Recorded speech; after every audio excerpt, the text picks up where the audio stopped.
wala kaming mararating. Wala akong patutunguhan kasi bakla lang ako. Parang kasalanan ko na naging bakla ako.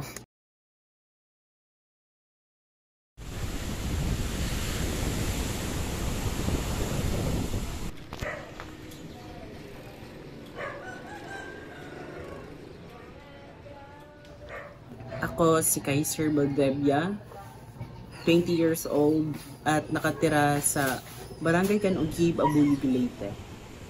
And I am proud of being gay. I think nalaman ko na ganito talaga yung kasarian ko, na ganito talaga yung parang pananaw ko sa sarili ko nung elementary days ko. Kasi alam ko na talaga na yung naglalaro ako ng mga Barbie, nakikipaglaro ako sa mga babae instead sa mga lalaki. Yung mga ganong mga instances, parang masasabi ko talaga na ay parang iba ako, parang hindi ito yung mga ginagawa ng mga lalaki, na mapapasabi talaga ako na I'm not a straight. So sa tingin ko naman, yung nakapag-impluwensya na kung bakit na ako naging bakla ngayon is yung pinsan kong babae. Kasi sa kanya ko naranasan na magsuot ako ng pambabae, magsuot ako ng kahit ano basta pambabae. At meron din kami mga ginagawa na yung mostly nakikita ko noon sa mga babae ko lang nakikita, tapos pinapagawa niya sa akin. And to that point, napasabi talaga ako na parang iba na. Parang gusto ko kung ano yung pinapagawa niya sa akin. Natanggap mo ba agad nang malaman mo kung ano ka talaga o hindi? Natanggap ko agad. Natanggap ko kung sino talaga ako at natanggap ko kung ano talaga ako. Kasi nung malaman ko na ganito na ako, parang yung saya, like hindi ko ma-explain. Parang kumawala na ako sa Zelda kung nasan talaga ako noon.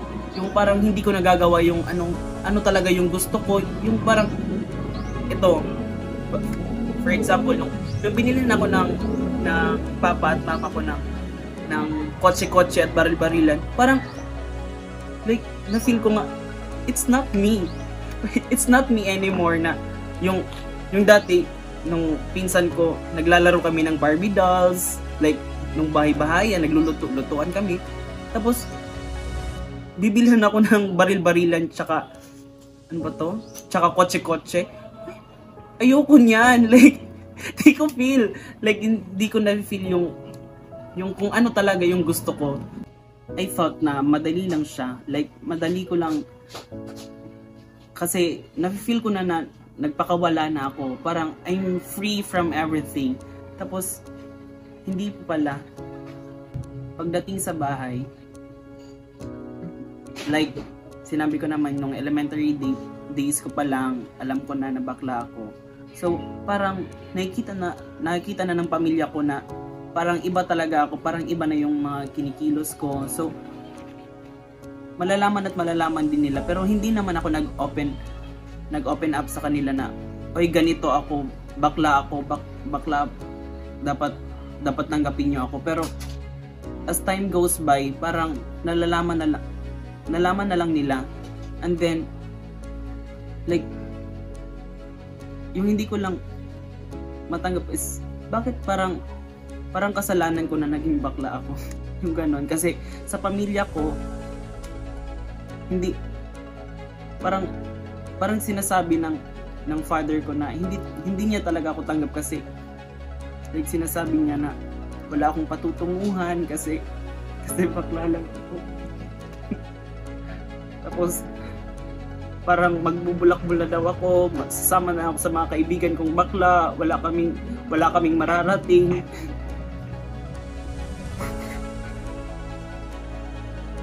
And then yung mother ko naman, parang okay naman siya. Okay siya sa mga ginagawa ko, pero parang sinasabihan niya pa rin ako na kasalanan ang pagiging bakla dahil ang mother ko kasi is parang yung faith niya kay God, like yung paniniwala niya kay God is grabe. So like naniniwala siya sa mga kung ano ang mga nakasulat sa Biblia. Tapos yun, sinasabi niya sa akin na mali talaga ang pagiging bakla dahil wala daw nakasulat sa Biblia na yung pagiging bakla. Like, hindi ko alam kung anong gusto ko, kung anong dapat yung anong nararamdaman ko. Pero parang ngayon, parang slowly tinatanggap naman nila ako. Like day by day parang nag-iiba na, hindi ko na parang wala na, pero pinapakita ko sa kanila kung ano ang kaya kong gawin at ano pa ang gagawin ko para sa pamilya ko, na maging proud sila sa akin. Marami pa rin talaga yung like usap pa talaga yung catcalling. Like lumalabas ako tapos dumadaan ako sa isang construction site, tapos like sinasabi talaga nila na, "Uy, ari man si Miss Maganda." Tapos parang okay, pero na medyo awkward. Iba yung dating sa'yo. Iba. Pero meron ding nagsasabi na like, wait, mga ganon. Tapos sinasabi ko na, ano ba talaga yung like, pinupuri ba nila ako or nangungutya din sila?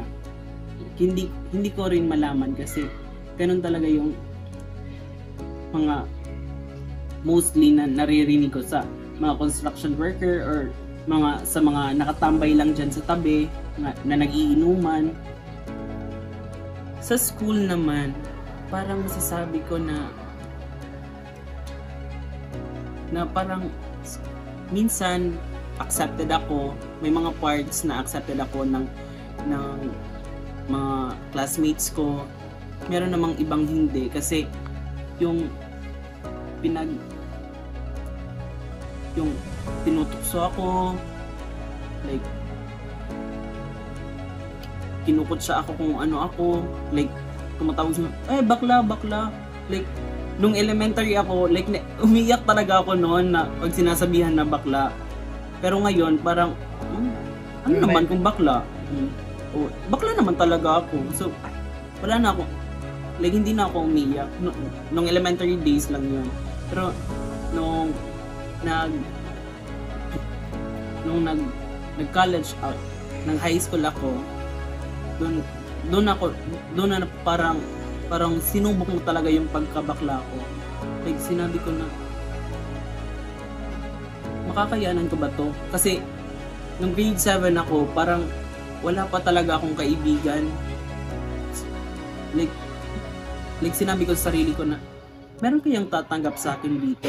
Meron kaya akong magiging kaibigan na close? Meron bang magiging mabuti yung trato sa akin dito sa school na to? And fortunately, meron naman talaga akong naging kaibigan. Pero marami din yung parang kumukot siya talaga sa pagkabakla ko. And hindi ko rin sila masisisi kung ganun talaga yung tingin nila sa akin. Pero hopefully na nagbago na sila ngayon, na hindi na sila parang kumukot siya ng mga katulad ko dahil pinapil pa nga. Alam mo yung pakiramdam ng kinukutsa. Oh. Sa kabila ng pagbihira ng mga karapatan para sa inyo, may mga pagkakataon pa rin na nakakaranas kayo ng diskriminasyon at kritisismo. Sa mga ganitong pagkakataon, ano ang iyong ginagawa para mabigyan ng kapangyarihan ang inyong mga sarili laban sa mapanghusgang mundo? Sa tingin ko, yung mga ginagawa namin as part of the LGBTQIA community, yung ginagawa namin para maipaglaban pa rin yung karapatan namin is sumasali kami sa mga gay pageants. Yung pagsali namin sa gay pageants ay hindi lamang yung para maging famous kami or para ma-satisfy lang yung mga gusto namin. Kami yung nagiging boses. We are the voice of the voiceless. Kasi hindi nila masabi na kung ano sila at kung ano yung dapat nilang marating sa buhay nila.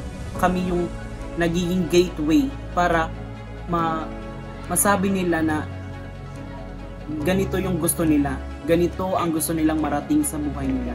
Hindi yung palaging nasa bahay na lang sila, hindi nila magawa yung gusto nila, yung parang nakaselda yung mga puso at isipan nila na hindi sila kumawala, na parang hindi na sila makalabas kung nasaan man sila ngayon. Sa mundong mapanghusga, mali kong ituring ang sino at anumang bagay na hindi nakabatay sa pamantayan ng lipunan.